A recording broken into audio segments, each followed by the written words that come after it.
Maren Freedman is back for another show where we're going to talk about when she left David Mayo and the Advanced Ability Center with her new husband, Frankie Freedman, and how they ended up suing Scientology for $1 billion. So you're going to want to hear this story. But then they carried on delivering Scientology out independently in the field for many years, and she still does it to this day in Idaho. We also go into detail about Captain Bill Robertson and his bridge of upper level OT levels. And I learned some things that I'd never heard of before about Scientology and about how it's delivered these days. Stick around. I think you'll find this video informative and hopefully entertaining. Here comes Mary.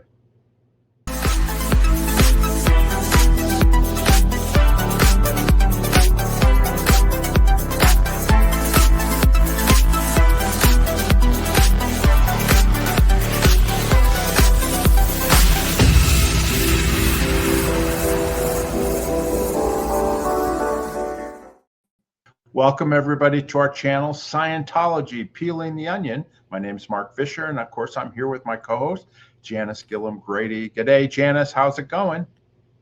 G'day, Mark. It's going good. G'day, everybody. Yeah, I'm back. We're doing another interview here. We're going to get back on a roll. So bear with us and keep enjoying these. That's right. That's right. We have Maren Freedman back on the show today, and we're going to carry on with her story from the point where last time we were talking to her about her, she and Frankie Freedman, or her husband at the time, were working with David Mayo at the Advanced Ability Center and down in South Africa. And we're going to pick up from there and see where Mary takes us. So without further ado, let's bring on Maren, and now she was Freedman, right, Mary? Yes, Freedman, yes. And, hi, how you doing? But I'm Maren now because that's what was on my Social Security after Frankie died. People already know you by both names anyway. Probably, yep. Yeah. Actually, you are pretty well known. I mean, we've talked to some other people that were. Did you ever know Maren? Oh yeah, I knew Maren. Roger, Janis, right? You know. Yeah. We knew Roger. Maren back in the day. You know, Roger Weller. Yeah, I knew a lot of people. Frankie knew even more people than I knew because he was in the Sea Org. That's right. That's right. I just want to remind everybody, if you haven't already, please subscribe to our channel, hit that like button, hit that notification button.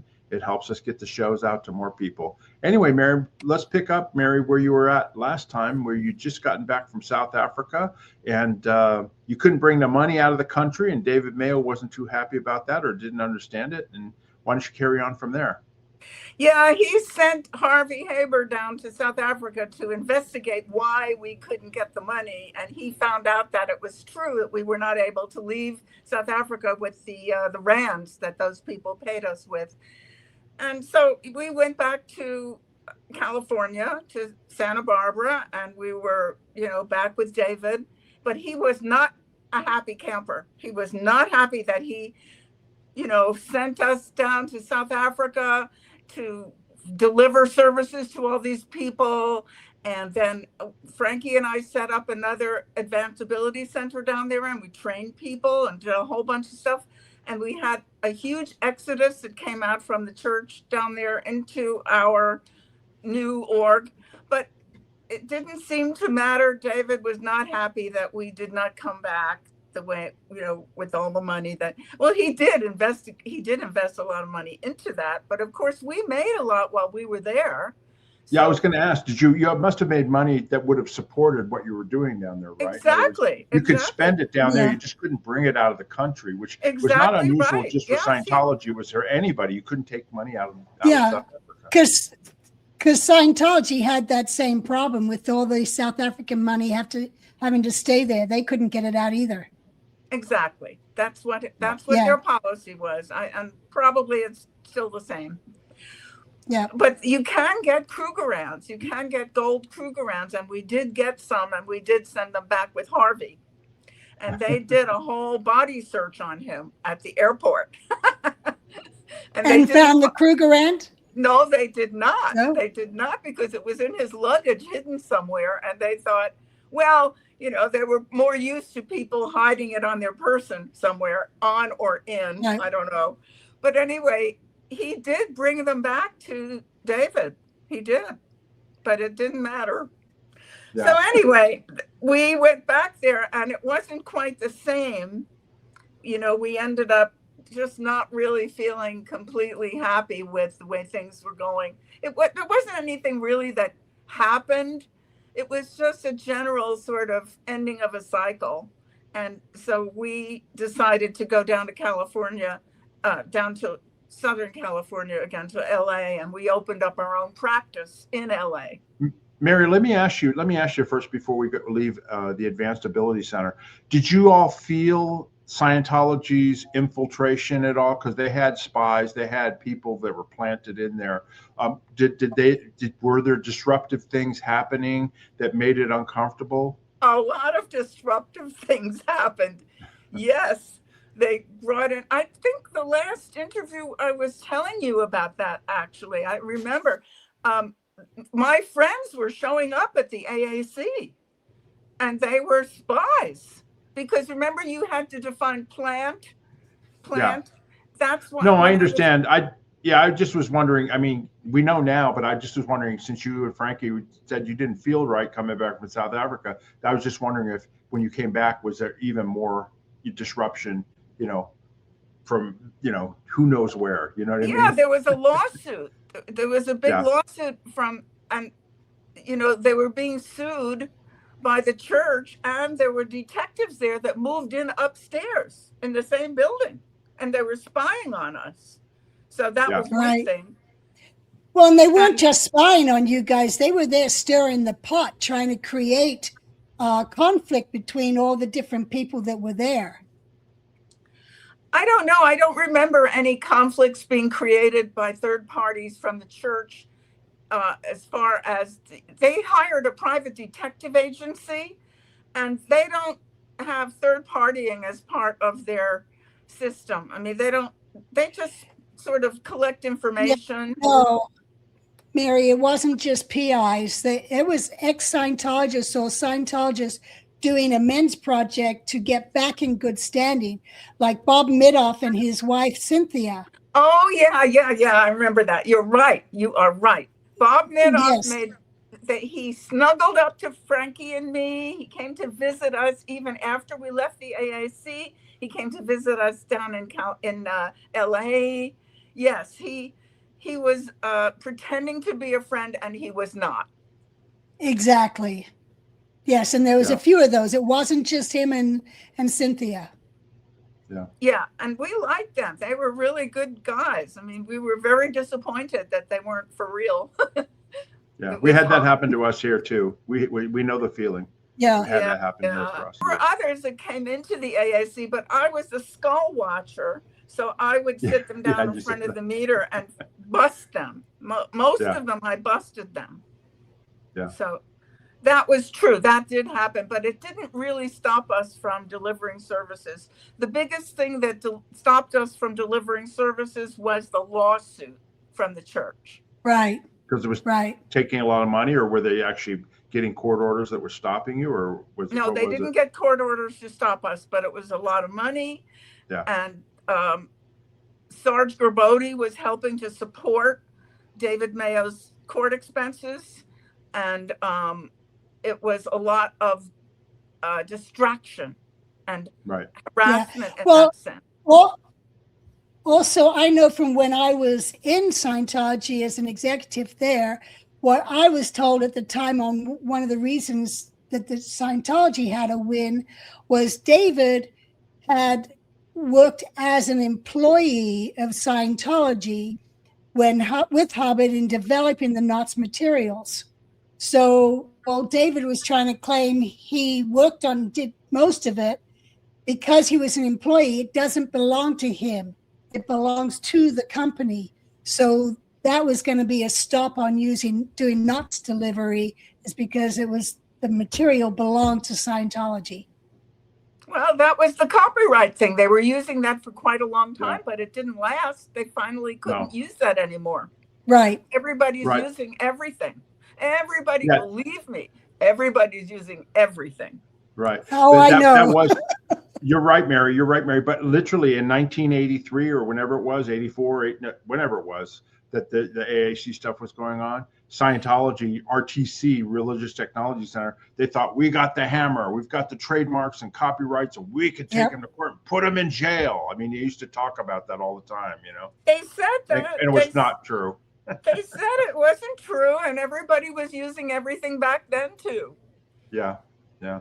And maybe they didn't know about it, or maybe they didn't advertise it to their own people or something. But, you know, I mean, we did what we wanted to do with the tech, and they kept trying to stop us. And that's why we sued them. We entered a lawsuit into the courts against the church for trying to stop us from delivering the technology. And we basically came out winning because they backed off. You know, I remember, though, now that we're talking about this, Hubbard was briefed on this, too. He knew what was going on about, I mean, when he was briefed by the attorneys that, oh, well, you can use the copyrights and trademarks and put these squirrels out of business, squirrels in Scientology. You can put them out of business, put them in jail. Because I remember dispatches would talk about, they'll end up in jail from Hubbard. You know what I mean? So, you know, they were briefing him as well, you know, saying, oh, yeah, no, this is what's going to happen. And of course, it was not right. It didn't happen. It didn't work. It didn't work. We didn't get anywhere with the lawsuit because the church took over our attorneys, basically. They were the best attorneys money could buy, and they were bought. And the judge was too, from what we found out. We didn't try to prove any of that because we just decided, hey, this is going nowhere. And we didn't settle any money with the church. We didn't do anything like that. They did not settle any money with us, but they left us alone. After that, we were left alone. Everybody did the tech the way they were doing the tech. And it did not cause anyone to go to jail, not one person. Yeah. So you ended up down in Los Angeles with Frankie? Yes, and that's where we actually filed our lawsuit because they put us on their lawsuit. See, they added us as John Does, and the judge at that time said, you can't just add anybody you want as a John Doe on your lawsuit. So she took us off. But then we realized that we were sitting ducks while we were delivering services in LA, and that lawsuit was continuing. So we decided to turn around everything, and Michael Flynn talked to us and told us that we should sue them on a class action. So we, for the viewers, Michael Flynn was the Boston attorney who took on Scientology, and with Jerry Armstrong, Tanya Burden, a whole bunch of people, and took on Scientology. He was also arranged those Clearwater hearings that happened in the late 1970s and early 80s. He was Hubbard's biggest nightmare and the Guardian's office biggest nightmare legally. I mean, yes, he was. He was brilliant in how he dealt with things, and he had Scientology running, and they were scared and fighting him hard, giving it everything they had, and he just kept coming back at him. He was a great guy, but there was a problem regarding, I believe at the time, he said his wife was having a lot of trouble, like nervousness, nervous breakdown, something. I don't remember exactly what it was, but she was very interpolated by all the attacks on him and them, I guess, her too. Anyway, he had to back out. So he after quite a period of time, he transferred all the legal work over to new lawyers that we found in LA, and they were not good. They were weaklings, and they were, in my opinion, bought off. Michael Flynn was never bought off. He was a terrific guy. He was a brilliant attorney. He was wonderful. And he was very nice, very, very decent man. But he had his family. So we understood that. So we tried these new lawyers, and they were no good. And so we dropped the case as a result. And nothing ever transpired after that, except that we were no longer harassed for using the tech outside of the church. That's and great. They even called me in one day and asked me, the church did, into FOLO or whatever it was back then, FOLO, I think. And they said, Maren, what do you want from us? Because we were suing them for $1 billion, which was unheard of at that time. And I said, leave us alone. Leave me alone. Just back off let us do our thing, you do yours. And he said, you mean you're going to continue using the tech outside of the church? I said, that's right. He said, you can't do that. I said, see you in court. That was my answer. And I left. That was right after LRH's death. Yeah. They were having depositions, and I was avoiding the depositions. I'm so good at, I know how to avoid depositions. I could write a book on it, being served, you know. But they finally got me by sort of sliding the subpoena under the door or something, and they just said, you are served, and there wasn't anything we could do about it. So, but they didn't hand it to me in person, not once, not ever. So Frankie and I went to the deposition, and that was in the David Mayo case. And those two attorneys were there, Moxon and this other guy. I think his name was Bruce something. And then I said, oh, I remember you. You were the one that was threatening all the mission holders at the nightmare meeting that you had in San Francisco. And you was and Miscavige was declaring people on the spot, right and left. And you told the mission holders that they must buy all these books, all these materials, all these recordings and everything that they didn't need, or they would go to jail. And that would have been, blackmail or something, and extortion, that's the word. Yeah. And that got on the court record because there was a court recorder working there. And I said, that's what you did. And they never called me back for another deposition after that. So I got them. Just sucked them right to them. But that's anyway, good. That was the only thing that came down into our area as far as legal actions that we had to show up at. That was the only time. And then after the court wasn't able to accept any of our complaints, there were 6 of them. And our lawyers were unable to get 6 complaints filed that were all corrected from what the church was bringing up as demurrals or something. And they had to change these complaints. Anyway, it doesn't matter. The whole thing went nowhere. But we just ended up without having that problem anymore. And that was my win. And that was, a lot of us felt that way because the pressure was off. Yeah. Right. And you were able to deliver Scientology on your own and not have to worry about them messing with you. Absolutely. Absolutely. So we accomplished what we started out to do. So where did you set up in Los Angeles? Where were you located? We were in Sherman Oaks at the time. Okay. And just on the other side of the hills, that would be the valley side. And we loved it there. It was beautiful. It was wonderful. And we had quite a number of years doing the tech there. It was really great. And then Frankie knew some people in Seattle that he was friends with, and they were offering him opportunities and this and that. And he was excited about it. So we decided to move to Seattle, and we continued our practice there. But also he was working with this other guy on real estate stuff and things. And then we just continued in Seattle, and we had a beautiful place and lots of friends, lots of good people. And then we got an offer from one of our clients to, outside of the church, we don't call them PCs, we call them clients. Uh-huh. We got an offer. This was after about 6 years or so. We got an offer to go down to, it was more like 10 years, actually. We got an offer to go down to Dallas to work with Maren Hagen, who was the top CS for Bill Robertson's upper level bridge that he developed. Mm-hmm. Like, he put the boots in the sky on. He put the boots on in the sky. That's what Ron had been talking about. Somebody's got to put the boots in the sky and walk with them. And that's what Bill Robertson did. So he created the CBR bridge, Captain Bill Robertson Bridge. And so I learned all about that from Marianne down in Dallas. And we were there for 3.5 years working with her. Do you, in your practice now, deliver the Captain Bill Bridge? Partially. Or you There are some suffered actions from it that partially? are valuable. There are some very workable actions that he came up with, but not Right, the whole thing. Because was a lot of his stuff taken from the early Hubbard books? Yes. Or, yeah, that's what I thought. Okay. Well, that's what I was.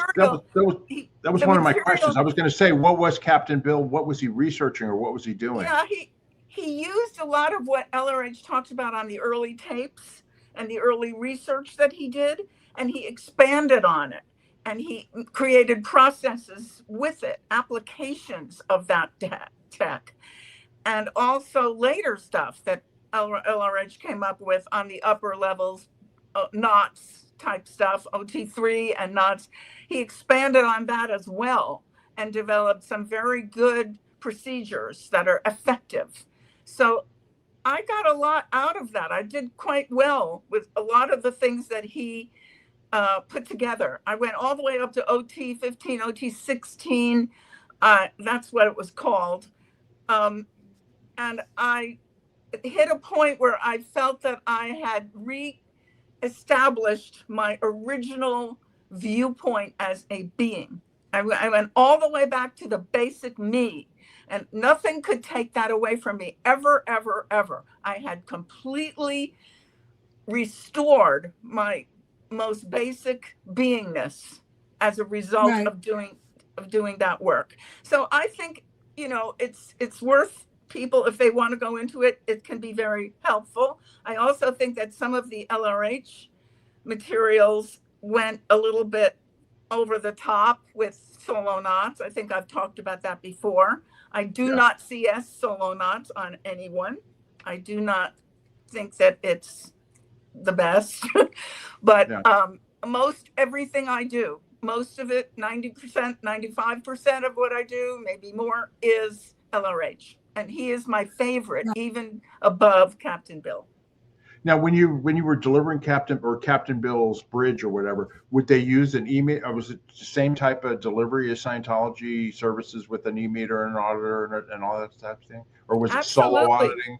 Absolutely. Yeah. Bill Robertson was very faithful and loyal to L. Ron Hubbard, and he gave him full credit, not partial, full credit for everything he developed. Go ahead, Janis. Mark, I absolutely agree with what Mary is saying there, because I've gone to the free zone field, and I was in Russia, I was in Moscow, I met that group there who do Captain Bill stuff, and the same in Switzerland with Max, and even in South Africa, and I've talked with the Israel groups.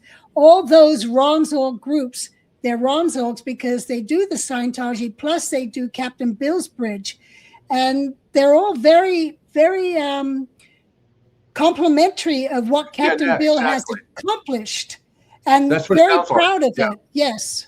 Yeah. It sounds like it meshes together as opposed to like Captain Bill's way over here and then this is something else. No, they're like same. Yeah. The biggest difference that I found between Captain Bill's approach to the tech and LRH's approach to the tech was that LRH tended to be from the top down, coming from the axioms, which I call the top. That's the highest level of beingness and awareness and truth, down through individuality and applications in everyday life and the dynamics and all that. Captain Bill tended to go from the bottom up. He liked to get into the details of every little tiny thing and clean up every little tiny aspect of whatever you're addressing. And, he didn't do the overview so much in his application. He did it in his lectures, of course, but not in the processes. And I found that to be a bit tedious at times. Yeah, it's interesting you say that, because we've done interviews with Mike Goldstein, who was he got hooked up with it. Well, he was friends with John Galusha, who had been an old-time Scientology Dianeticist with Hubbard through the briefing. You may have even met him in St. Hill. I did. I met him when I first became an auditor. Yeah. So anyway, but John Galusha, they took the point of view of identity processing, they called it, and now they've changed the name to Identics, right? Yes. But it's basically, it was creative processing that Hubbard had back in whatever, the 50s and 60s. And John Galusha thought, well, he never really took it as far as he should have. And so they started taking that effect. And what Mike told us basically about Identics is that you deal with whatever the person wants to deal with that's right there in front of their face, not stuff that's way up here. You know what I mean? In other words, what is their problem in life, or what is it they want to handle? And you deal with that. And that's what they delivered with their Identics, I think. Yeah, well, that falls right in line with the name of your show, Peeling the Onion. Mm-hmm. I consider that the way I deliver the tech is by peeling the onion. And I find the things that are right now staring at me and staring at the pre-clear right in the face that has to be addressed. You don't just go delving into the darkest recesses of their reactive mind or whatever their case is. You want to get what's there and available, what's reading. And that's LRH tech. That's all it is. Right. But I agree with what you said. I agree with what you said about LRH was up here trying to go from the top down, because it's the same thing that Mike mentioned as well, which is that Hubbard always was trying to like, oh, you need to be an OT, you need to go for this greater thing up here, when the people were down here and needed to deal with their daily life problems or whatever it was that was bugging them. You know what I mean? Yes. Well, actually, Captain Bill wasn't as involved with daily life stuff as he was with what the underpinnings of daily life was. Like it's hard to explain without getting into the specifics, but he would go. Yeah. It's almost like auditing from the quantum into infinity instead of infinity down to the quantum. But I think at the bottom of the quantum and the top of infinity is the same place. Right. That's what I've learned. Interesting. Yeah. I didn't know much at all about Captain Bill or Captain Bill. I knew Captain Bill, but I didn't know about his bridge and stuff. But it seems to make sense too, Janis, right? Because he was around also during the 60s and the briefing course and all that, around Hubbard a lot, right? During his research. Yeah, he was. And not just the briefing course, but when Hubbard was doing all the OT3 research, Captain Bill was around then. And Class 8 course, and then he was the captain and he'd be in on different briefings and so forth.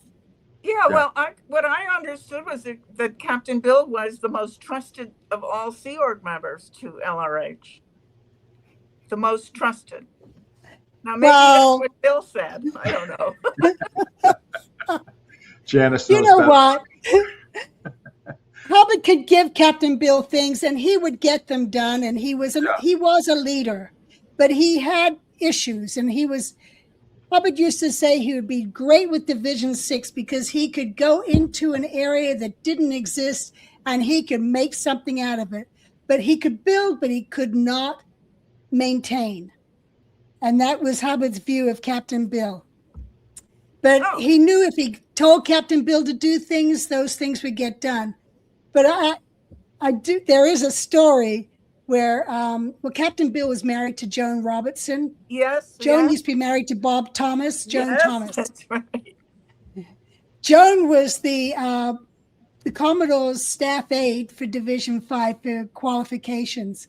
And when Hubbard would come out of his office, in the evenings or to go different places, the different aides might be walking by, or they'd hear his voice and they'd come out to say hello. And Joan comes out one day and she's wearing sunglasses. And Hubbard's like, what's she doing with sunglasses? So he leans over and lifts the glasses up and sees she's got a black eye. Ooh. And he goes, what happened to you? She said, Bill and I got in an argument. So Hubbard turns to me and says, have Bill report to his cabin. So, and he had the first officer's cabin on the bridge. So Joan had to go up there. Hubbard went up there, and then Bill had to get up there. And Hubbard did a whole marriage counseling thing on Bill and Joan right there on the spot to get it addressed. And that handled the issue, and they were happily back together for several years after that. Good. That's great. That's a great story. Yeah. Yeah, Good story. it's funny though, you mentioned also the last thing that Captain Bill did, Janis, right? Norman Starkey and Bill Robertson were missionaires, and Miscavige used them when he was action chief CMO. They were the main missionaires that would go in because, again, you give them direct orders and what they're supposed to do, and they could get it done. You know what I mean? Right. But Captain Bill was known. He was tight. You had to run him tight because he would see things like you send him on mission to the CLO in EU, in Europe, and he would then step out of that and start expanding other areas and kind of pretend it's part of his mission orders. And you'd have to say, no, get back, undo these steps, get this, and this done today. Let someone else worry about this other stuff. So he was very difficult to run because he kept seeing other things that he wanted to get done. Right. Yeah. He was a very thorough guy, very thorough. Did not leave a stone unturned. When did he pass away? When was that? It was a while ago? It was in, I think, the early 90s sometime. Yeah, I think so. Yeah. Yeah. Because it was the 80s, he was doing Sector 9. He was doing what? Sector 9. That's when he went off to do his bridge. We heard that he was off to Sector 9. That's right. And that's what we always used to say. Captain Bill's off in Sector 9. Well, and we've heard other stories too, Janis, that they told us, like back in the day when he was at AOLA in the late 60s or 70s, where he'd have the staff all doing all sorts of crazy things. Oh, he did. I was there. There's people. I was there. Yes. Yeah, he thought the Sykes were all over behind every post, and he had them. And he'd have to be called looking out Apollo, for them. right? Well, what happened is Joan actually telexed Hubbard and said, something's off with Bill. He's acting very strange. And she gave details on it. And that's when he was the deputy commodore in PAC at the time. And that's when Hubbard had him pulled back to the ship. And instead of putting him back on as captain, he made him the ship's navigator. That way he could get cleaned up and just navigate and get all the navigation in order and so forth, and not have any leadership position. And it didn't hurt his reputation. People had no idea. They just knew he was coming back because we needed a navigator. And that was the short story. Yeah, I remember that vividly. I was in LA.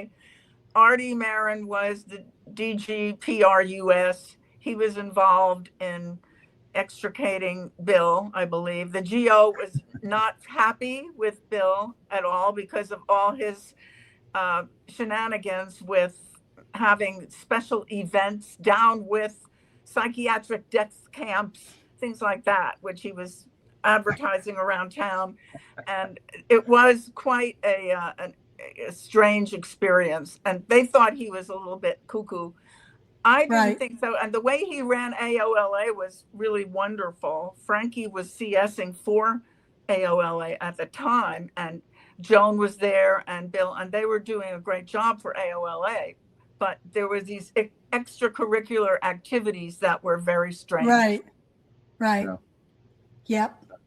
That's great. Yeah. So I want to go back to when you and Frankie were in Los Angeles after you left David Mayo. I was going to ask, how did you get your clients, as you say, not your PCs? I mean, like you're just starting new. What did you do? Everybody knew us in LA. We knew everybody. We had been living there before. I mean, and these were people that were no longer hooked up with the Church of Scientology and wanted. Right. There were a huge amount of people who had left. Huge amount by that time. In '83, a lot of people had left. Oh yeah. Yeah, and they didn't care at that point. It was like, to hell with what was going on in Scientology, because DM had a bad reputation for the finance police and what he did to the mission network and all that kind of stuff. So people were just leaving in droves, but they still wanted Scientology. So Mary and Frankie were in a perfect position and being well known to take those people. Exactly. Yeah, it just worked really well. We were really happy there for quite a while until Frankie got the wild idea of going to Seattle. And so we were there for 83 to 89. I think it was 89 or 90 when we ended up in Seattle. And then did you continue delivering auditing and stuff up there in Seattle too? We did continue our practice, but Frankie also met a guy that was involved in international finance, offshore banking and things. And it was a whole new thing. It was very popular in the 90s to do this. And he was working with him and became very involved, deeply involved with this organization. And so we were sent, we were put on special events in the Caribbean and different countries in the Caribbean. And Frankie did very, very well with that, organizing and helping people with their finances and their investments and various things. And we had quite a wild time. It was really amazing what we did back then. And everything went really well for years. About, let's see, that would have been, about 7 or 8 years that we worked with this guy. He was a wonderful man. We went back into, what we did was we decided to go down to Dallas and worked with Maren Hagen. Mm-hmm. And we were there for 3.5 years.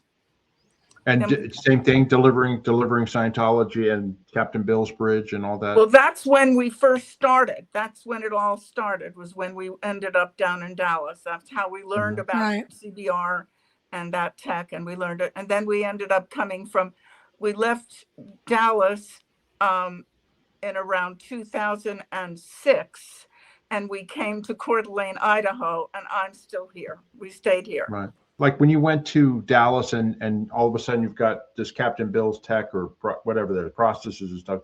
Like I remember whenever Hubbard would come out with something new, happiness rundown, whatever, all these different things, right? As a PC, as somebody who's going to receive, I would just assume, because everything else LRH did work for me or whatever, I have no problem trying out whatever, be a guinea pig on the new thing. How did you feel the first time that you were actually going to, this isn't Hubbard, but it's Captain Bill Robertson, delivering what? Were you just going to, let's try it and see if it works? Or what was your viewpoint on it? It was introduced as boots in the sky. I mean, he was carrying forward LRH's tech that LRH pronounced very clearly was needed and wanted by him. That he needed. What do you mean by boots in the sky? Explain that for me and for it's way people that would go forward, kind of like the overview of the whole tech being continued even after LRH wasn't around anymore. Somebody would take the responsibility of marching forward in those boots that LRH left behind to develop the tech further up the OT levels. That's what Captain Bill positioned himself as and what he believed he was doing directly for LRH. He even considered that he was in communication with LRH after he left the body. Yeah, we've heard stories from Mike Goldstein about that too. Which may or may not be, I don't know. I mean, I've never specifically looked into that story for validity or not, but he definitely honored LRH completely, and he gave him full credit for everything he developed. Right. Yeah. So that was the viewpoint that we were introduced to when we went down to see Maren Hagen, that this was somebody that put those boots on and took the responsibility for continuing the technology when there was no one who was at least qualified to the degree. I remember when Captain Bill was, doing the Class 8 course in Los Angeles. I was there when he was running AOLA. I kind of recognized that he was logically someone that could do this. Mm-hmm. So, there was no way to prove it. You just had to try it out. Yeah. And you just took it on faith and then tried it. And then if it worked, you were happy and you would carry on, right? Yeah. And Maren Hagen ran me on Excalibur, which is the higher level than knots. And I was trained to CS that by her. And what's Excalibur? Is that another outside of Scientology level? Absolutely outside. Yeah. Yes, that was Captain Bill. He was outside. Okay. He tried to get Excalibur over to LRH when he was in the church, but LRH was being kept under wraps and he could not reach him. Yeah, Hubbard wrote a book called Excalibur. Yes, he did. And it was always locked up in the vault in DC. And then and Hubbard always thought it was there, but a copy was found elsewhere. And I don't know how it got out or anything. Hubbard always thought he still had the only copy. And, but he was like, don't let anybody read it. They'll die or they'll get really sick if they read this book. And that's why he had it kept locked up. And then I think it disappeared. And then someone found it. And now they did processes on it. But I don't know if the original is still in one piece or how it is, but it was said to have been lost. Yeah, that's just a question mark in my mind. I don't know what's in the original Excalibur book. I do know that Captain Bill formulated a whole procedure, which is called Excalibur, that I do believe that if somebody tried to do it on their own with no training and no CSing, they could pretty much get into trouble with it. They could. Right. Yeah. See, and then also in regards to Captain Bill being in communication with Hubbard, Hubbard had gone into seclusion with Pat and Annie. And Captain Bill had been a missionary during that time period. And he had not been seeing Hubbard before that either, because Hubbard was at X in Hemet and Captain Bill was at the Gold Base in San Jacinto and also off on missions. So when Captain Bill actually left and said that he was in touch with Hubbard, the only way he could have been in touch with Hubbard was telepathically. There was no other way Captain Bill could have contacted Hubbard. Yeah. So when Captain Bill did all the Sector 9 stuff and all the higher OT levels, that was all based off of Captain Bill's research of earlier stuff and his telepathic communications. That's what he said. Yeah. Just to that's make, what he said. Yeah, just to But make that clear. I want to clarify too. Mike Goldstein told us that Captain Bill, when he left the Sea Org, came to Denver and stayed with John Galusha and Mike Goldstein in his basement, and was saying, "I'm getting faxes or whatever from Hubbard right now." You know what I mean? And they called him out on it, and he goes, "Yeah, I'm just sort of making this up." Yeah, I mean that's what Mike Goldstein said. He was making it up. Yeah, like he wasn't really in communication with Hubbard. That's what Mike Goldstein said. We have it on our interview with okay, that's interesting, because I didn't really get a full-blown reality on it when I heard it either, but of course I didn't have anything to do with it. If I recall correctly, Mike was saying that Captain Bill was doing these lectures and saying that he's in communication with Hubbard right now. You know what I mean? Like getting these things, blah blah blah, and then they basically called him out on it, and he admitted that no, he's not really. You know what I mean? But wow, it's in our interview. Yeah, it's in our interview with Mike Goldstein. I forget which one it is. Probably the one where we were talking to him about David Mayo and the identic stuff and all that, because he talked about Captain Bill came to stay with them. But you know what? For people who are Scientologists or believe in Scientology processes and Captain Bill stuff, I have not heard one complaint against Captain Bill's upper OT levels. Right. Everyone I've talked to that has done them has raved about him. Yes. He did. Now, let me ask you, Mary. Let me ask you this, Mary, because there was a comment on one of your interviews, and we get these comments all the time every once in a while, but they all go to like, "Oh, you guys must be brainwashed. How can you still believe in all this stuff?" And you've been delivering Scientology, L. Ron Hubbard's technology for what, 50 years or whatever? Over 50 years. Okay, so explain to the viewers who say, "Oh, why do you believe this, and how is it? Why are you so brainwashed about it?" put up a defense for yourself or whatever, in terms of what you believe. Yeah, okay. Well, it's empirical. You run a process like when I came back from my original training in Washington, D.C., and I came back to the New York order. This woman walked in off the street, and I just ran. She didn't know anything about Scientology, nothing. And I did a problems intensive on her, and she blew all her charge. She felt wonderful. And the meter confirmed that the charge was blowing. It wasn't just her saying it because she wanted to please me or something. I saw it happen on the meter. And it still happens exactly the same way to this day. Somebody could come in completely ignorant of anything I'm doing. I sit them down. I run a procedure on them. They have amazing cognitions, amazing wins. Their problems diminish tremendously or go away. I mean, it just works all by itself, just as long as I adhere to the standard procedure. I grew up always hearing that science makes the able more able. And would you, Mary, say that that is what you see before your eyes every time you apply Scientology to your clients? Absolutely. It makes the able more able because it connects them back to their higher levels of awareness and ability. Yeah, and I say the same thing to people when they ask, well, why do you still, you still sort of, you believe some of it, but not all of it. I said, I believe the stuff that worked for me, and nobody's going to tell me that what I observed and what happened to me wasn't real. You know what I mean? Because it did change me for the better. And what I observed when I was auditing, a client or PC or whatever, and I wasn't really a very highly trained auditor, is you see this change in front of your eyes. I mean, you literally see the face of the pre-clear change and brighten, and it's just an amazing thing to see and to observe. And you go, how is that harmful? You know what I mean? How could this be harmful? Exactly what they observed or what happened.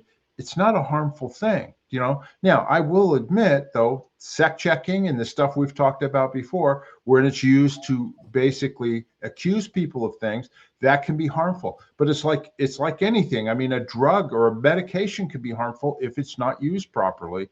And that's basically my explanation for it. Yeah, I agree with you. The tragic flaw in L. Ron Hubbard's technology is that it only works when applied. It doesn't work all by itself, and it doesn't work when it's altered.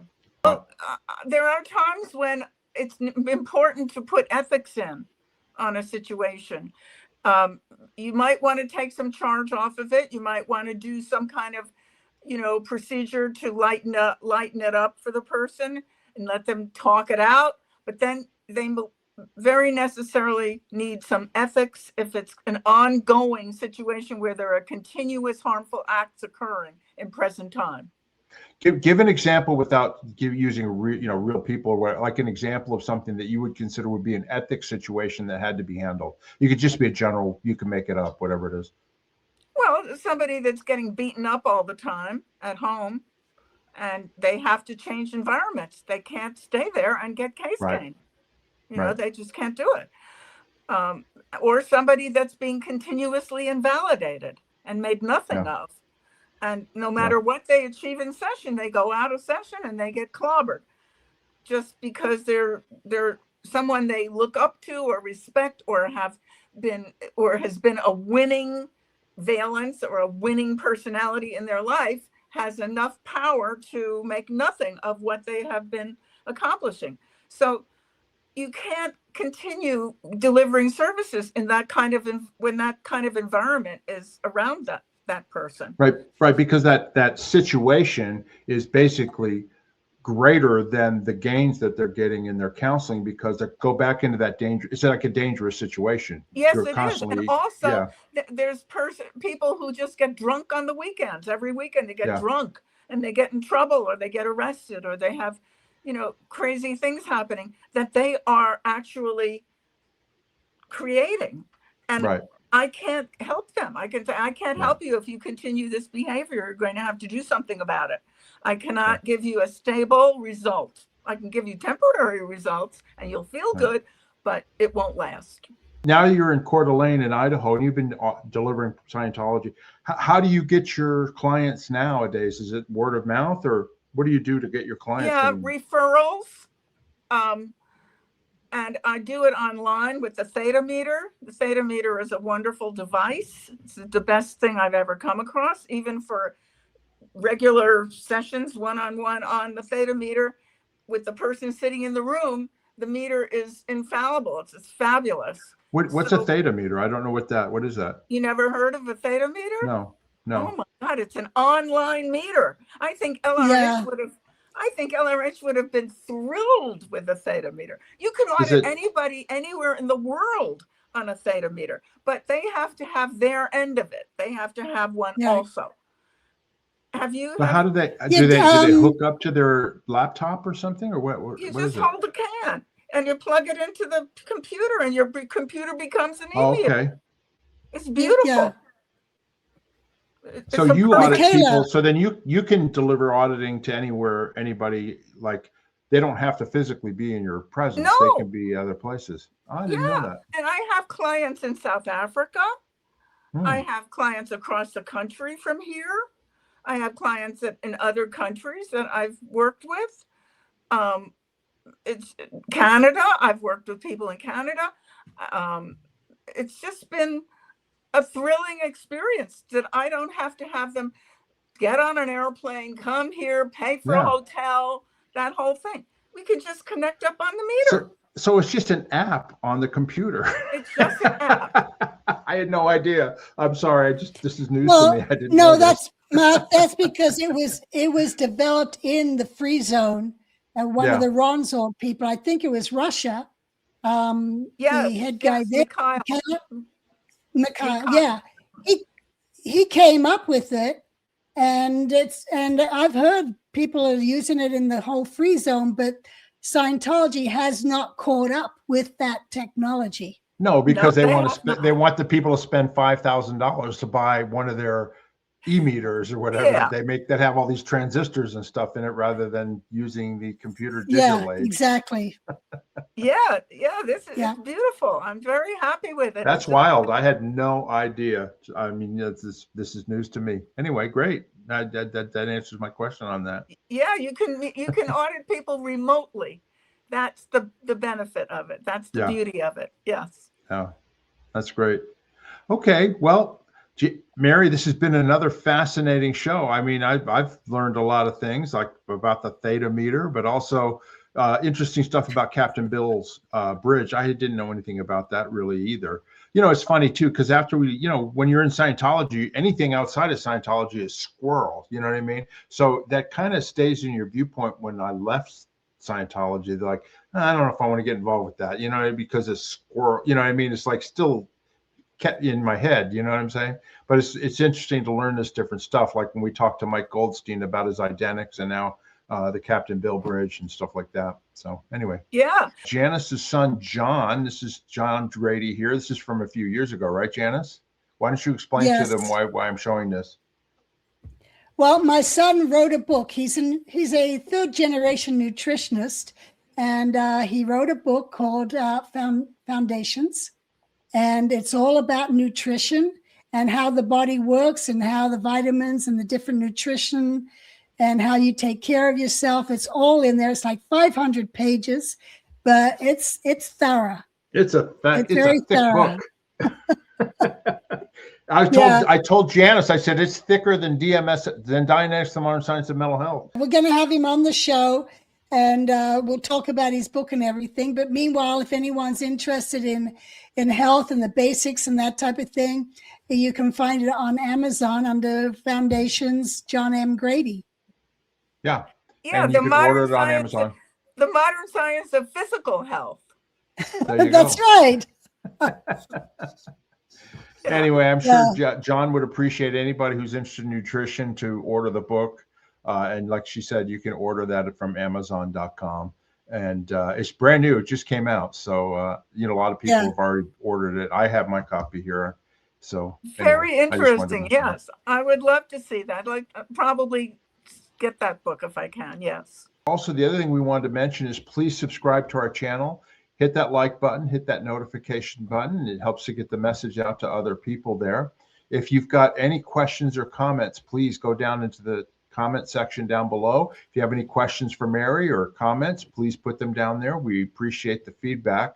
And if you'd like to support our channel, we have small expenses, but it helps when people donate. You can buy us a coffee. It's a way for you to donate some support to the channel, and we appreciate the people that do that.